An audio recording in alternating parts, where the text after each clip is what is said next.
objects, tools, trinkets, vessels of purpose, imbued with the energy of their creators, their users.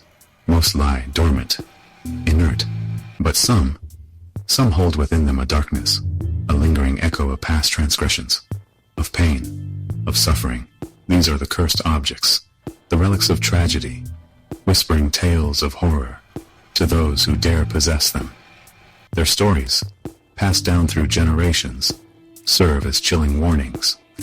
But the allure of the unknown, the seduction of the forbidden, often drowns out the whispers of caution, leading the unsuspecting towards their doom. Throughout history, from ancient civilizations to modern times, tales of cursed objects have sent shivers down spines and fueled nightmares.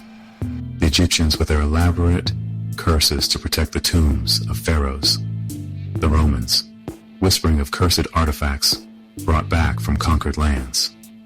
Each culture, each era, has its own chilling accounts of objects imbued with malevolent power, capable of inflicting unimaginable suffering upon those foolish enough to claim them. These objects, often beautiful, always intriguing, become conduits of misfortune, their very existence a testament to the darkness that can fester in the human heart. They are warnings, reminders that some lines should never be crossed, that some wounds never truly heal. They are the echoes of our darkest deeds, given form and substance, waiting to claim new victims. Their stories are not mere fables. They are whispers in the dark, beckoning us closer, tempting us with their mystique. But heed the warnings, for the price of possession is often far greater than anyone could ever imagine. In the heart of a bustling city, tucked away in a forgotten corner of an antique shop, sat a porcelain doll. Its once vibrant blue eyes were now faded, clouded with an unnerving sadness. A single tear, permanently etched beneath one eye, gave it a perpetually mournful expression. This was no ordinary doll. This was the weeping doll, a vessel for a mother's undying grief. The story goes that the doll belonged to a young mother, her heart overflowing with love for her newborn child. The doll, a gift from her own mother, became a symbol of her joy, a constant companion during those precious early months. But fate, it seemed, had other plans. A sudden illness swept through the town, snatching away the young mother's child, leaving behind a void that could never be filled. Driven to the brink by grief, the young mother clung to the doll, her tears falling onto its porcelain face day and night. She poured all her sorrow, all her despair, into the doll, willing it to somehow bring her child back. Her sanity frayed, her grip on reality loosening. She took her own life, the doll clutched tightly in her arms. From that day forward, the doll was said to weep. Not tears of water, but tears of sorrow, of anguish, of a mother's unending grief. Those who dared to possess the doll claimed to hear whispers at night, the chilling sound of a woman's sobs echoing through their dreams. They spoke of feeling a cold hand brush against their cheek, and a bone-chilling presence that lingered long after the doll was gone. The weeping doll, a tragic reminder of love lost and the devastating power of grief, waited patiently for its next victim.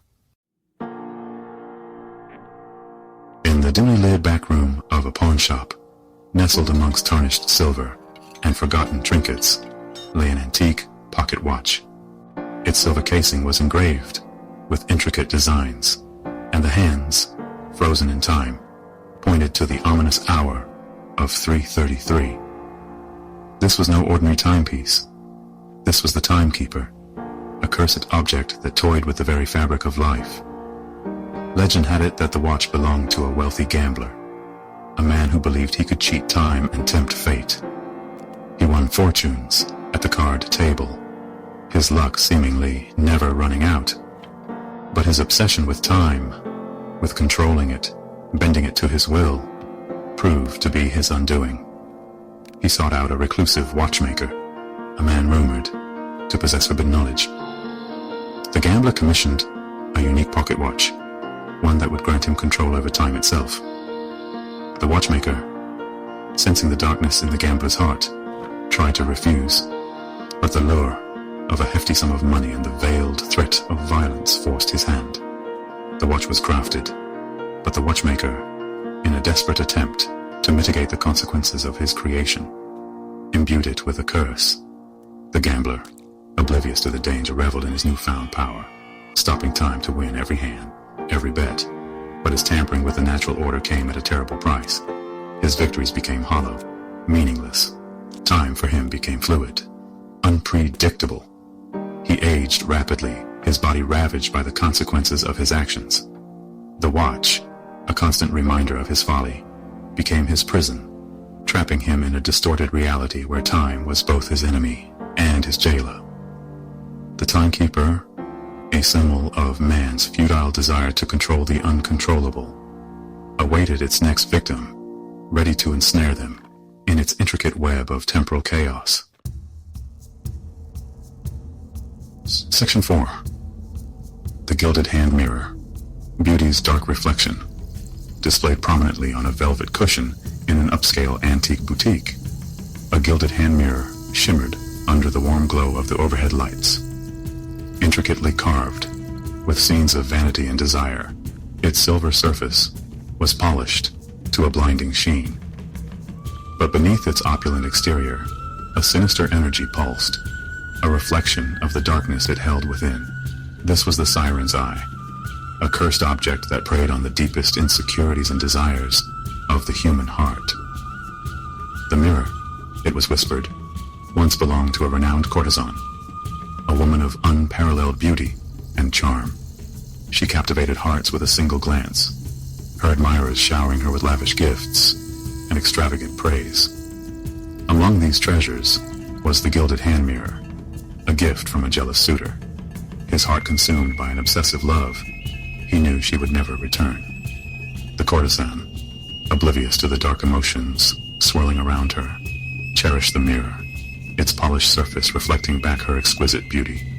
But as time wore on, her youthful radiance began to fade.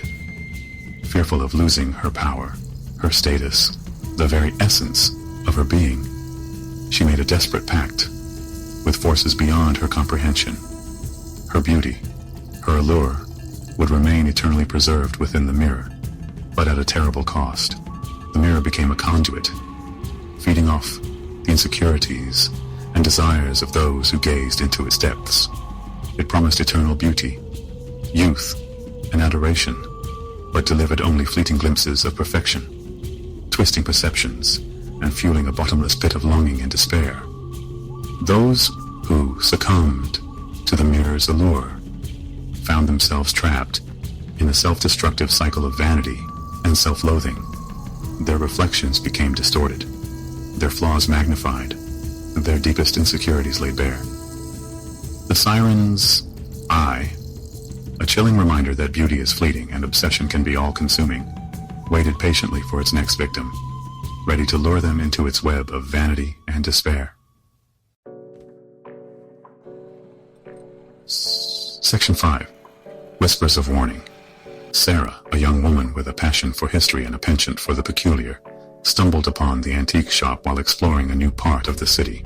The weeping doll, with its eternally sorrowful gaze, called to her, its tragic tale tugging at her heartstrings. She felt an inexplicable urge to possess it, to somehow ease its suffering. She purchased the doll, ignoring the shopkeeper's uneasy glances and hushed warnings about bringing it into her home. Meanwhile, across town, a struggling artist named David discovered the antique pocket watch in a dusty corner of a forgotten pawn shop. The intricate engravings and the frozen hands captivated him, sparking his imagination. He envisioned incorporating it into his latest masterpiece, a surreal exploration of time and its fleeting nature. Ignoring the nagging feeling of unease in his gut, he purchased the watch, drawn to its strange allure. At the same time, Emily, a successful businesswoman, her life consumed by her career and a relentless pursuit of perfection, found herself standing before the gilded hand mirror, in the upscale antique boutique. Its ornate frame and flawless silver surface captivated her, whispering promises of eternal beauty and admiration. She dismissed the exorbitant price tag as a minor inconvenience, her desire for the mirror overriding any sense of logic or reason. As the city around them bustled with life, unaware of the impending darkness, each of them carried their newly acquired possessions home, oblivious to the chilling consequences that awaited them. The cursed objects, their power lying dormant for years and centuries even, stirred from their slumber, sensing the presence of their new victims.